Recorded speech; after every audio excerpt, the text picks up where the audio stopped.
Salut à vous mes ninjas, j'espère que vous allez bien. Ouais. Wouh. Pour ma part, ça va comme d'hab. Aujourd'hui on va discuter ensemble de quelque chose que vous m'avez pas mal demandé, comment devenir coach sportif. Pour devenir coach sportif, il existe différentes méthodes, différentes formations pour y parvenir. La plus connue à l'heure actuelle, je pense que c'est le STAPS, puisque c'est celle qui se fait directement après le bac, en 3, 5 ans ou plus, selon le niveau d'études que vous voulez obtenir. Et selon ce que vous voulez faire derrière, puisqu'après on se spécialise, etc. Aujourd'hui, quant à nous, nous allons parler du BPJEPS AGFF. C'est le brevet professionnel de la jeunesse, de l'éducation populaire et des sports, spécialité activité gymnique de la forme et de la force. Autrement dit, c'est un diplôme d'état de niveau 4, type bac, qui est délivré par le directeur régional de la jeunesse, des sports et de la cohésion sociale. Ce diplôme, selon les options que vous allez choisir, il permet l'encadrement de différents publics sur des cours collectifs ou un plateau de musculation. L'objectif pour la plupart des gens qui passent un BPJEPS AGFF, c'est de travailler dans une salle de sport. Mais vous n'êtes pas nécessairement obligé de faire ceci, vous pouvez très bien avec un BPJEPS faire du coaching à domicile. Oui, cependant durant votre année de formation, vous serez plus préparé à encadrer un public sur un plateau de musculation en salle de sport et à faire des cours collectifs. Pour accéder au BPJEPS, pas de niveau scolaire minimum requis, il faut simplement être âgé de 18 ans, être titulaire de la formation premier secours ou équivalence, fournir un certificat médical de non-contre-indication à la pratique du sport et satisfaire aux exigences préalables à l'entrée en formation, ce qu'on appelle les tests de sélection. À l'heure où je vous parle, on est en 2017 et je vous parle de l'Académie basque du sport, mais bon, globalement c'est pareil partout en France, donc les chiffres et les exigences que je vais vous donner sont valables pour cette année et je ne sais pas si par la suite il y aura des réformes et si le niveau va augmenter ou pas. En tout cas, on est parti. Sachez que peu importe si vous êtes un homme ou une femme, vous aurez les mêmes tests, mais avec des exigences différentes. Vous serez dans un premier temps confronté au test de Luc Léger, le fameux test des bips que tout le monde connaît. On se retrouve de suite sur un stade pour aller en parler en détail. C'est parti!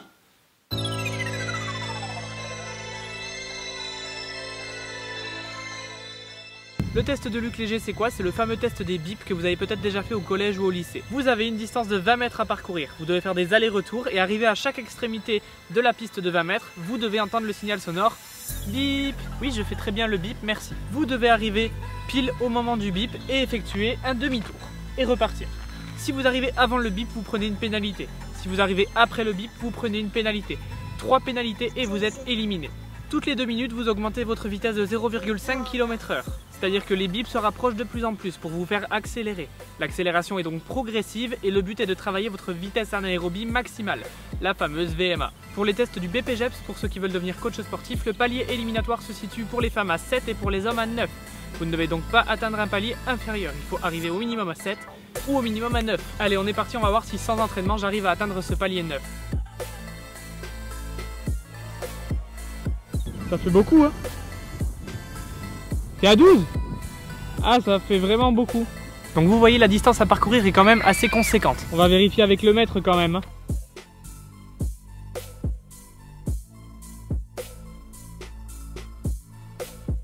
Attention pour le départ. 5, 4, 3, 2, 1. C'est parti. Début du test.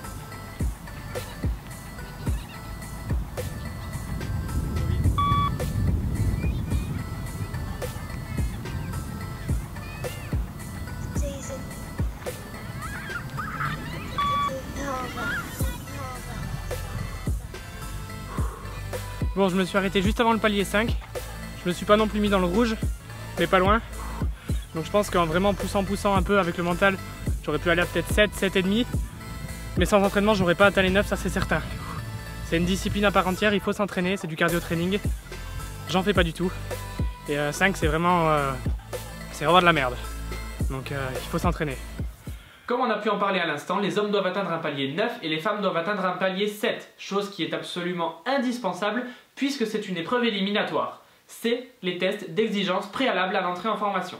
Si vous avez pris l'option cours collectif, chose que bien évidemment je vous conseille, puisque passer une option coûte 5 000 € et passer 2 options coûte 6 000 €, autant passer les deux d'un coup pour 6 000 € en 10 mois et trouver du travail derrière que passer une seule option, se retrouver dans la merde, revenir l'année après, repayer 5 000 €. Bref, scénario de merde. Si vous avez donc choisi l'option cours collectif, vous devrez suivre un cours de 60 minutes de STEP et de LIA, qui sera composé de STEP, de LIA, de renfort musculaire et d'étirement. Nous sommes là aussi sur une épreuve éliminatoire. Si vous n'êtes pas capable de suivre la chorégraphie, vous rentrez chez vous. Pour ceux qui choisissent l'option haltéro-musculation, ou qui ont pris les deux options, vous aurez aussi une épreuve technique sur des exigences à remplir en squat, en développé couché et en traction.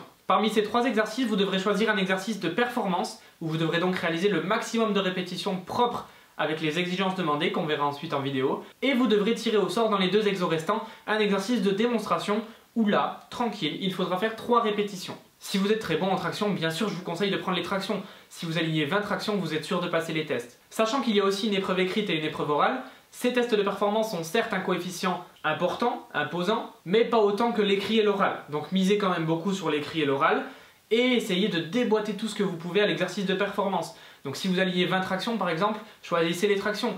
Si vous vous sentez capable de faire, admettons, 25 reps en squat à 110% de votre poids de corps, allez-y, mais j'en connais pas beaucoup. Et pour le développer, pour les hommes, vous êtes à 80%. Pour les femmes, je vous mets un petit tableau récapitulatif maintenant, et pour les hommes aussi d'ailleurs. Voici les exigences demandées en termes de poids. Maintenant, en termes d'exécution, quelles sont les exigences demandées? Eh bien, on va le voir tout de suite, on se retrouve à la salle. On commence par l'exercice le plus redouté, le squat. Commencez par trouver la prise de main adéquate, l'écartement adéquat, puisque là-dessus, aucune réglementation. Venez ensuite placer la barre non pas ici et non pas ici, mais sur la partie charnue des trapèzes. Ta gueule, le chat. Oh putain!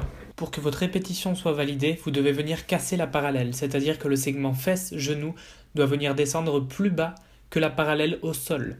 Autrement dit, la réponse en image maintenant. Ceci est une répétition validée. Ceci est une répétition également validée. Maintenant, voyons de profil ce que ça donne. Cette répétition descend plus bas que la parallèle, on la valide. Attention, ici vous êtes à la parallèle, vous risquez de ne pas être validé. On revoit en image, là vous n'êtes clairement pas validé. Vous êtes au-dessus de la parallèle, ce type d'exécution n'est absolument pas validé. Autre exécution qui n'est pas validée, lorsque le dos descend. Il doit descendre verticalement et la barre trace un axe vertical. Second exercice, les tractions. Là aussi, aucune exigence sur l'écart des mains, à vous de choisir celui qui vous paraît le plus simple pour effectuer un maximum de répétitions. Une fois que vous avez trouvé votre écartement, pour valider une traction, rien de plus simple, soit je fais une traction comme ceci, menton, et je viens placer le menton au-dessus de la barre, soit je fais une traction nuque, comme ceci, et je viens coller ma nuque à la barre. Pour qu'elle compte, il faut que les coudes soient totalement déverrouillés. Des répétitions partielles comme ceci ne sont pas comptabilisées bien que le menton soit au-dessus de la barre. Troisième mouvement, le développé couché. Là aussi, je viens choisir l'écart de main qui me correspond le mieux.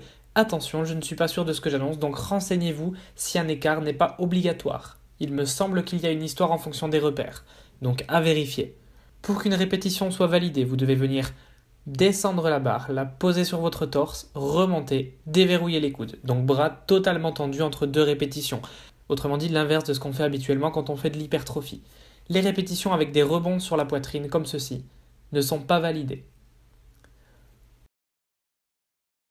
De même, les répétitions partielles ne sont pas validées non plus. Donc des répétitions de ce type-là ne sont pas validées, ne sont pas comptabilisées. Vous avez beau en faire 40, on vous en comptera 0. Et enfin, le mix des deux, autrement dit des répétitions partielles mais où on vient poser la barre, ne sont tout de même pas comptabilisées car vous ne venez pas déverrouiller vos coudes entre 2 répétitions. Voilà, j'espère que cette vidéo répondra aux attentes des personnes qui veulent devenir coach sportif. En tout cas, sachez que vous avez fait un très bon choix car c'est un métier exceptionnel, on peut aider les autres et ça n'a pas de prix. Oh putain, c'est beau. Allez, je te dis merci d'avoir regardé, n'oublie pas de laisser un pouce bleu en bas de cette vidéo. Je te dis à la prochaine, c'était Aurélien Roy. Peace.